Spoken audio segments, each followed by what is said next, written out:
BNP কি গণভোটকে একেবারে ফেলে দিচ্ছে কিনা? হ্যাঁ, ফেলে দিচ্ছেন। বিএনপি কোনটা পালন করছে না বলেন তো দেখি।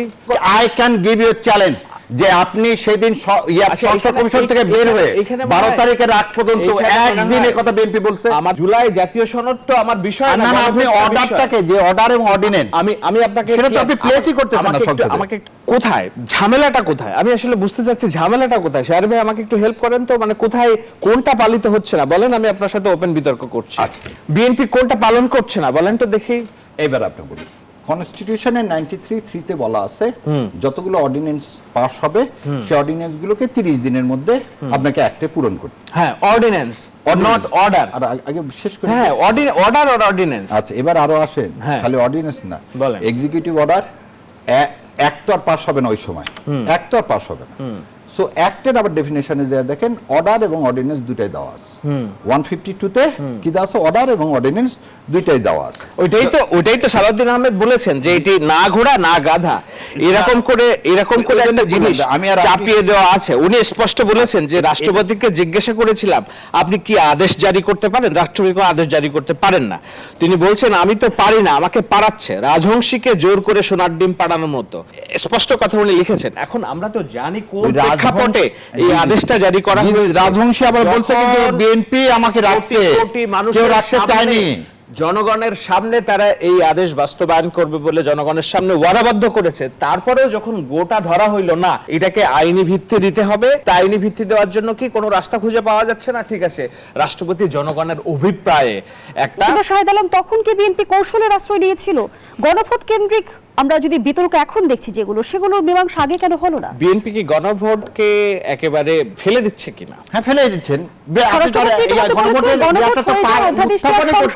গণভোটের জুলাই জাতীয় সনদ তো আমার বিষয় না। আপনি অর্ডারটাকে, যে অর্ডার এবং অর্ডিন্যান্স, আমি আপনাকে সেটা তো আপনি প্লেসই করতেছেন না সংসদে। আমাকে একটু ক্লিয়ার করেন, জুলাই জাতীয় সনদ পালন করাটা আপনার প্রায়োরিটি না আপনি গণভোটটা প্রায়োরিটি? আচ্ছা, এখানে আমার আবার যে বোন যে কথা বলছে সেই কথার উত্তরটা দেন। গণভোটটাকে আপনারা স্ক্রেপ করা হচ্ছে, এটা তো এই প্রস্তাবটা আইন আকারে আপনি প্লেসটি করতেছেন না 12 তারিখের মধ্যে, তাহলে গণভোট কি হয়ে গেল? ওয়েস্টেজ হয়ে গেল। ধরেন আপনার কথা মতো এটা ইললিগাল, সবকিছু ওয়েস্টেজ হয়ে গেল। এই যে 4,500 কোটি টাকা আপনি কেন খরচ করলেন? এটা বিএনপি আগে বললো না। আপনি কি গণভোটের জন্য 4,500 কোটি? আপনি টোটাল ভোটের জন্য করছেন, একই দিনে ভোট। এবং আপনি একটা জিনিস কি বলছেন উনি, সালাউদ্দিন সাহেব, এই গণভোটের প্রস্তাব আমার।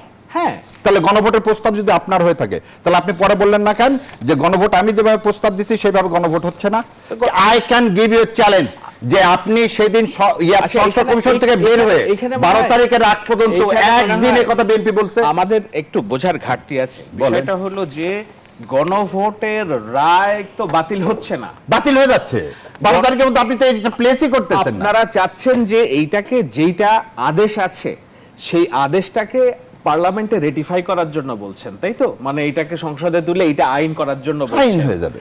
কিন্তু কথা হচ্ছে যে গণভোট যখন হয়ে গেছে, এটা তো রায় একটা এসে গিয়েছে, এইটা যেহেতু অর্ডিন্যান্স না, অধ্যাদেশ না, সুতরাং তারা বলছে যে এটা পার্লামেন্টে আবার নতুন করে আইন করার দরকার নেই। বোধহয় একটু দেখেননি, 13 নভেম্বরের অর্ডারের উপর ভিত্তি করে 25 নভেম্বর অর্ডিন্যান্স জারি। আচ্ছা, ঠিক আছে, তাহলে আপনার অর্ডারটাকে কি করলেন? আপনি অর্ডিন্যান্স করে ফেলে দিচ্ছেন। তো আপনি কেন অর্ডিন্যান্স করতে অ্যাক্ট করতে চাচ্ছেন না? কারণ অ্যাক্ট করলে আপনাকে জুলাই টোটো কি করতে হবে?